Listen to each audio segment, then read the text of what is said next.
Ladies and gentlemen, it seems like the Three Stooges are fighting amongst each other, and this consists of Andrew Tate, Sneako, and Nick Fuentes. And what is it they're all three fighting about? White supremacy. And it seems like the only one of the bunch that's against it is Sneako, shockingly enough, even though we know he flip-flops a lot. And under normal circumstances, I probably would sit there and say to myself, let them fight. Nah, I'll entertain this one. In a white country, race is important because ignoring race spells the end of the white man. I'm not saying white people are better. I'm not a white supremacist saying that they're superior to other races. What I am saying is, if you allow a lot of people into your country who are not white, it is the end of the white man. Tweet. Okay, what did Tate say? Tate says, I stopped talking to you years ago for a reason. Okay.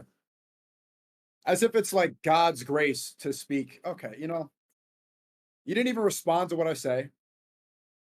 You said that white supremacists are totally right. I give a fair criticism based off of Islam there. And you're like, I don't like you. You're not on the cool kids table. If that's what you believe instead of Islam or instead of what I'm talking about, then okay. Isn't that always, they always do that. They live in America and they live in like a nice condo built by white people, in a city built by white people, in a country built by white people, and they shit on white supremacists and white people and defend Haiti. The heart of discipline. Do you live in a cave? Between both of them, it's like one is horrifically wrong and the other is very wrong. Where he's talking about how white supremacists are feeling away about being replaced or their home taken away from them. But funny enough, these same white supremacists, the only thing I got to say to you as a white person, now you know how everybody else felt. And to the part that Nick Fuentes said about, oh, this country was built by white people. No, it was actually stolen by Spaniards who invaded, they literally committed an act of invasion.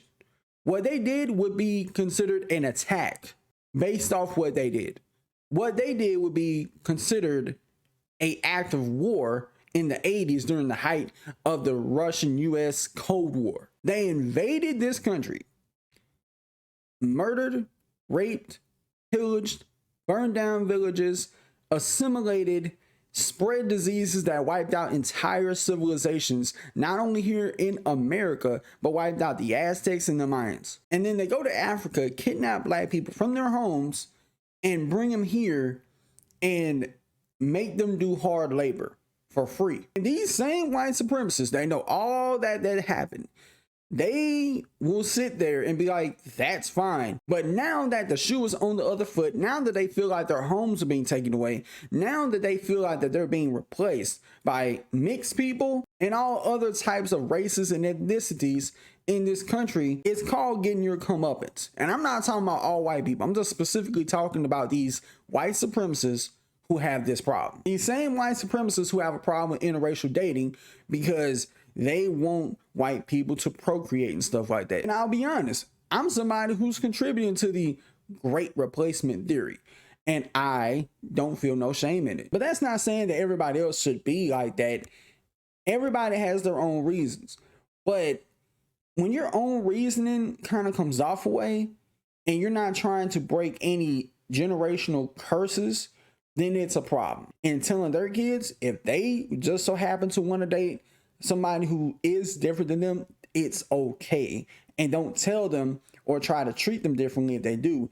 Which some white families, even today, will get their own kids literally murdered, kidnapped, whatever the fuck, just to scare them into dating white folks and only white folks. So as long as other white folks who are dating within their race are trying to break that generational curse and say, look, it's okay if you want to date differently than me and your mom did, we support you, then that's all that matters, is breaking generational curses, not just within your race, but within family lineage, period. But I think that is something that should be high up on the list in terms of breaking generational curses. Not only supporting your kids if they choose to date somebody that looks different than you, or they make a different decision than you and your significant other did, but be supportive if they want to be friends or go hang out with people that look different than them, are different than them in any way, shape, or form. Because with that said support system, they will support you forever when you need them the most. Because without that support, one of these days, you're going to need them as a parent. And they're not going to be there to support you because you wasn't there to support them. But with that being said, y'all let me know what you think about this in the comments below. Till next time, I'll see y'all in the next video. Peace.